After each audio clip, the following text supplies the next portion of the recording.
Howdy, Unit 2 begins. A new day, a new unit, a new you. This unit will concern a lot of religious ideas. And just like in class, kind of the disclaimer, there is never any indication throughout this unit, any critique on current religious systems. We're going through the history as it is, so don't go home and say, oh, Mr. Osborne hate Catholics. That's not the case. So that's just an idea to consider as we go forward here with Unit 2. This will be a little bit of a longer section of cramming a lot of historical events in here, so we'll go through it as swiftly as possible. But here on the menu, describing the structure of the Catholic Church and several problems that the medieval church had. Explaining theological differences or religious differences that Martin Luther had with the church and chart his course of protest, and then the political impact of all this religious stuff, what's called the Protestant Reformation, and the role that political leaders play in religious reform or change. So, shall we begin with the Catholic Church? Now, some of you might be Catholic, some of you may not be Catholic, but know a little bit about the church. You remember back to Unit 1, we kind of established that social pyramid. It's always near, right? It's always close. Everybody has a position. And the church mirrored that structure. You have the Pope, you have cardinals, bishops, priests, monks and nuns, and then you have the peons of the spiritual world, which is the common people, or called sometimes the lay people, L-A-Y. But in any case, you generally have a place for every kind of position, and that order is important. Here's, again, generally the sense of how that works is that on the left in the blue, you've got the medieval social structure that we've already identified, and the church mirrors that as well. As we've talked about, it's kind of hard to kind of reconstruct that in today's world because, it's like you don't really have a place. You are, in this day and age, defined by what label you are. Where you are on that pyramid, it depends solely on how much or where you were born. Where today you could say, well, maybe it's about money. So that's kind of the deal, is that, if you're born inside of a nobility, you're going to be a noble. If you're born as a peasant, you can't raise yourself up to be a noble, at least in the late Middle Ages and early modern Europe. So in Catholicism and the Catholic Church, it's kind of the religious teaching. The idea is, how do you get to heaven? That's kind of the sole purpose for a lot of religions, is kind of explaining, well, what is this world like and how do you get to the next one? For the Catholic Church, you have to have faith in the fact that Jesus Christ is the Son of God and came to earth, died for our sins, and rose 3 days later. That's the general Christian belief. But inside the Catholic Church, there was always an emphasis on good works, that it's not enough for you to believe, but you have to walk the walk. You have to not only talk the talk, but walk the walk. And those two things combined will help you reach heaven. Another instance in a belief of the Catholic Church is the idea of confession, which says that in order to kind of activate your faith, you have to confess of the sins or the mistakes that you make against God, and breaking God's commandments or separating yourself from God, hurting other people, whatever. So you confess, and you go see a priest and confess those sins to the priest. So that's another of the main things that occur. So in the Catholic Church in the Middle Ages, there are many things that are an issue. And that's what we're going to start by calling them Catholic Church probs and kind of describe those. And there's many levels of bad. So I'm going to go through what I call level 1 bad very quickly. You know, all these terms here that really at the end of the day you're not going to know. But they range from simony, where the church would sell the ability to be a priest to the highest bidder. So if you had some money, if you want to be a priest, you could actually buy that office instead of go off your religious qualifications or your spiritual life. Pluralism and absenteeism has to do with well, who cares? No one cares. Nepotism. Say you're a cardinal, and your son becomes a bishop just because they're your son. So nepotism is all about like putting your family in a place of power. Maybe they're qualified, maybe not. It doesn't really matter. It's that family connection is there. So it's called nepotism. Now we get a little bad, or I guess level 2 bad. We have this thing called clerical ignorance. You can read that. Well, I'll read it for you. Many priests were virtually illiterate and still performed the Mass in a language they did not understand. So you would have a priest who does not read Latin, does not speak Latin, and yet is trying to take a book written in Latin, as most Bibles were, and teach from it to the people who could not speak Latin, who could not understand Latin. So you see, there's a mess. There's a miscommunication. There's a disconnect here. Is that I could open up this book and go, and the people out there, if you take spiritual teaching, are like, well, the priest knows, so we're obviously going to believe what he's saying. You'd also have what I call moral decay, and a pope in particular, Alexander VI, who would host, let's call them parties for church officials, noting that when you join the church as a church official, you swear off the ability to get married, to have relations, and yet, it did not stop Alexander VI from hosting some of these parties, of which I will not get into detail. I don't think it's worth it. But just know that morally, many of these church officials were not walking the walk. Now, this is where it gets really bad. So you have this thing called indulgences. What an indulgence is, it is an activity or a thing that a priest will give you when you confess a sin to kind of learn from it. So, like, say you go to your neighbor and kill their chicken. Right? I know we've all been there. And you go kill their chicken, and you go to the priest, and you're like, "Oh, Father, I've sinned. I killed the neighbor's chicken." And then the priest will give you something to do to kind of make up for that or learn from that experience so that you don't kill any more chickens. Be like, go out and eat a hamburger. I don't know. So the indulgence is that. Well, what the church starts to do in the Middle Ages is they take that practice of indulgence and they start selling it. So you go see the priest, and the priest says, okay, so you sinned, you screwed up. If you give me like $20, then, hey, it's good. You're fine, right? I mean, I'll get on the phone, I'll tell God, hey, they paid some money. We're going to take that money, and priest, we're going to go out and get some drinks. But guess what? He paid us, so that sin's forgiven. And the connection from the people to the church was full, like trust. So if that priest tells you that your sin is forgiven for paying $20, you're going to believe them.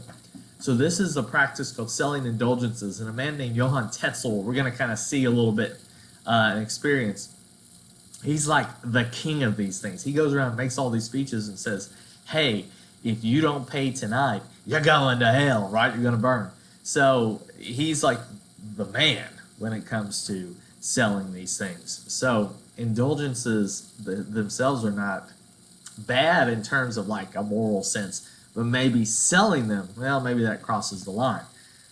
So you start to have some people who start to write about, well, this, the church is really kind of strained from what it was supposed to be, and it's kind of Erasmus is writing, and we've mentioned him before as a Dutch writer from the Netherlands. And he's wanting to reform the church by seeking out old Christian writings or traditions. So he's really of the belief Christian humanism, this is the Northern Renaissance in action. How can we connect man with the church? How can we learn from ancient church writings and connect it to create our church on earth today? He writes a book called In Praise of Folly, which basically says, listen, you go to the Bible and you do exactly what Jesus says. You follow that playbook. And he says, I don't know if the Catholic Church is doing that today. So Erasmus is like hinting at problems, but he doesn't come out and fully state, here's what the church is doing wrong, which is important for us to know because there's an old saying.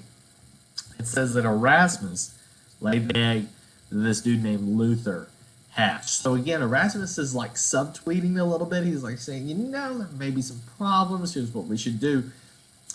But we got to have somebody come along who delivers the iron fist to say, here are the problems of the church. Here's how we fix it. Here's what we should do for things to really get moving. And that's going to bring us to our friend Martin Luther and the German Reformation. So basically everything that we talked about so far is under the context of the Catholic Church in Europe, right? And eventually the New World. Everything that follows is happening in the Holy Roman Empire in the German states. So I'm going to introduce some players here. All right, so we got Leo X, that's the Pope. You really don't need to write these names down. This just kind of help you as we kind of go through the narrative here. Johann Tetzel, Mr. Indulgences, I already met him. We met this guy, Charles V, the Holy Roman Emperor. He's going to make a play here and be involved. Prince Frederick the Wise, a German prince. He's the Prince of Saxony. Remember the 300 states? He's the prince of one of those states. I'm going to call him Prince Frederick the Wide. That's not what you mean. And then Martin Luther, a German monk. There he is. And there you go. Oh, there he is again. Oh, goodbye. All right, goodbye. Now, here's what's happening. Let me just set the story again. Maybe not, I don't know, notes. I don't think you need this. This is just to help you kind of understand the narrative here. I'll tell you when kind of to really hone in on getting notes again. So here's what we have. The church in Rome needs money to build a new cathedral. They're building what I believe will become known as St. Peter's Basilica in Rome. So they need some money. So what do? Well, you want to sell more indulgences. So the Pope Leo X calls, and let me get the phone out, text a little bit, Snapchat. They call Johann Tetzel and say, Johann Tetzel, we need you to go around the German states, South German states, and raise money for indulgences. So that's what Tetzel does, all with the pretext of raising money to build this basilica, which actually is going to be built on the spot where it was alleged that Peter is a follower of Jesus and also the first pope of the Catholic Church, where he was crucified. So there's like a legit reason, and they used it to sell this. So they're like, okay, here's what we need to do. This monk Martin Luther was like, hey dude, this isn't cool. And he starts to take offense to the activity. So much is that Martin Luther starts writing down reasons of what the church is doing wrong, and he comes up with 95 of them. And on October 31st, Halloween, 1517, Luther posts the 95 theses on the door of the local church in Wittenberg. So he basically writes down 95 things the church is doing wrong, takes them up to the door, on the church, and hammers them in very dramatically. And for all to see, because the church door was like the place where you go see, like as you see here, like it'd be like the announcement boards and stuff, Facebook wall or whatever. So Luther would leave those theses there. He wrote them in Latin. He intended this to be just a conversation in the church. As a Catholic monk himself, he didn't want to cause much trouble. He just wanted to submit his problems and have reform inside the church. The problem is that people took the 95 Theses down and translated it to German, and then printing press started to print it quickly so that it spread, and people started to hear directly from this document, here's what the church is doing wrong. Luther knows the Bible. He knows how to read Latin. He knows a lot of these things that the church has taught are not in the Bible. He wants to communicate that message. His goal is to reform the church, not to create a new church, not to split from the Catholic Church. That's important to remember. This guy is not a troublemaker. He's a professor. He's a scholar. He doesn't want to cause trouble, but he feels his convictions very, very importantly. So these theses, not feces, but theses were copied and spread all over Germany, and it inadvertently triggers what we call the Reformation. The process of a fissure and split inside the Catholic Church and development of what we call the Protestant Church. So here he is, Luther again, sporting that nice hairdo, 95 Theses. Some historians question whether or not there was this dramatic nailing to the church or whether it was just kind of an inter-church memo or something like that. But I think for the Hollywood inside of us, we have to submit and accept that this is what happened. So Luther, you could argue that the 95 Theses were just like talking crap about what the church was doing, so like selling indulgences, things like that. But he also had very different doctrinal theological ideas. Now, this is where you really need to understand for your notes kind of his ideas and how they differ from what the church taught. The first thing is that he believes salvation was garnered by faith alone, and that if you believe in Jesus Christ as the Son of God, that's good. I mean, that's what you have. And then your works will come out of Jesus' teachings. So it's kind of a result of your belief. He also believed that all church teaching should be based on the words of the Bible. And he believed the church wasn't doing that. All people with faith are equal. Remember our pyramid where you have Pope, cardinals, bishops, priests.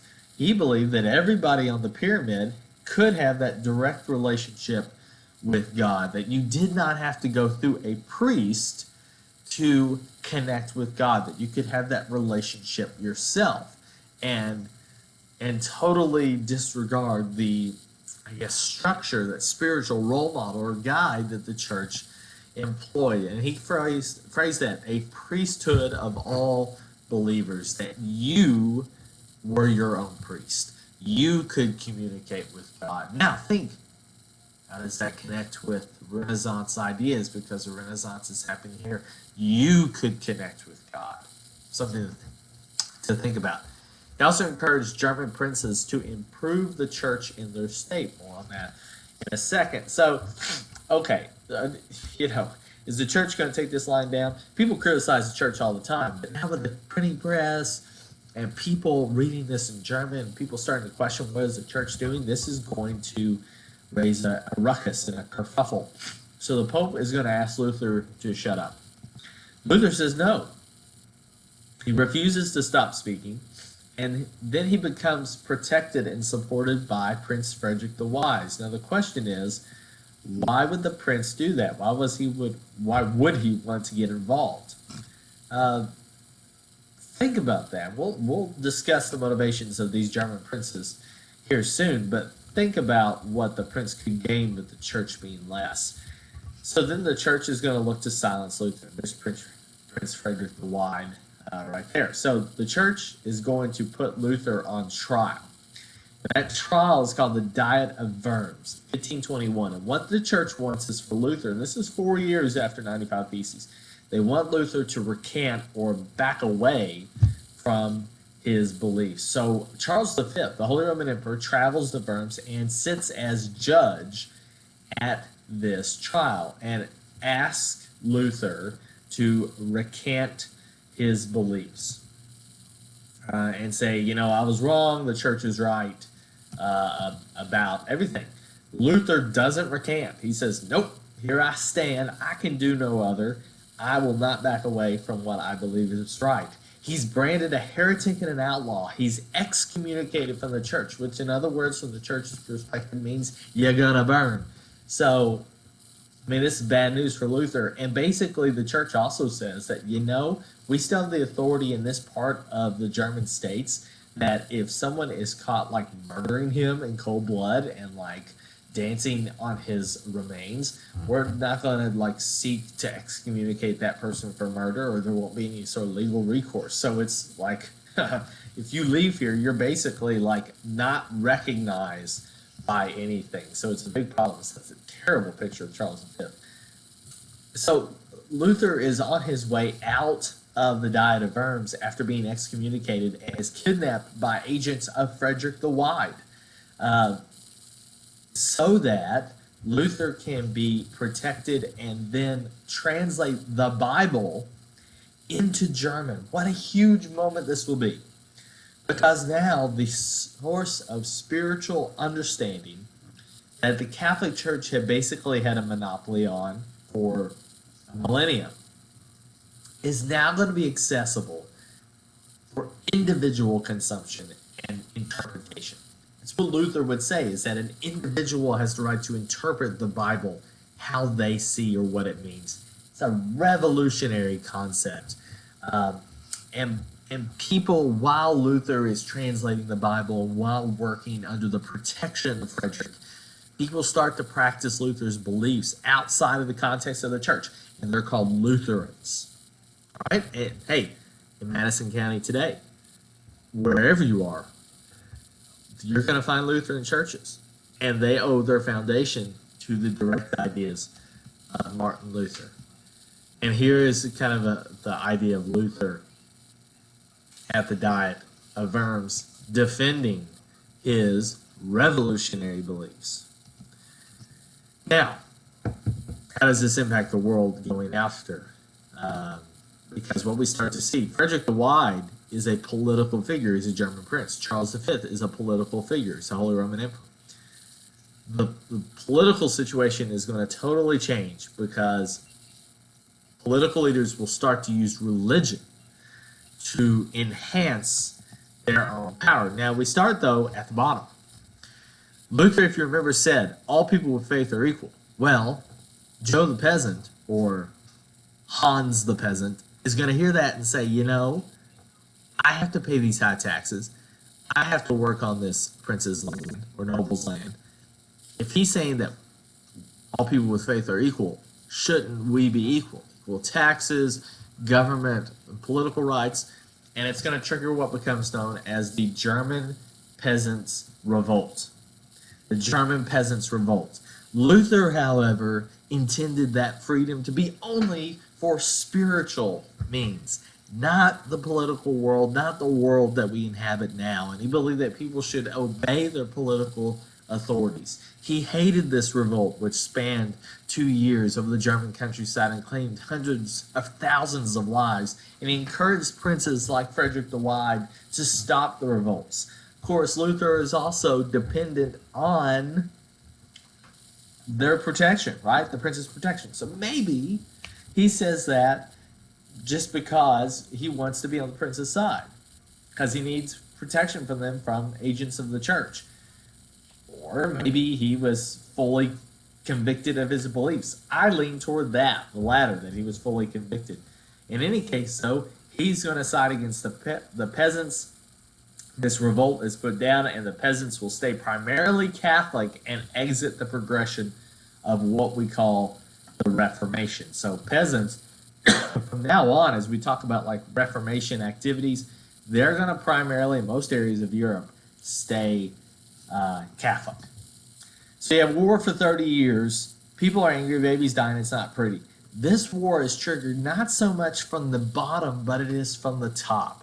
German princes saying that if I encourage rebellion against the church, then let's say, for example, all that money that goes to the church in my state now could come to me.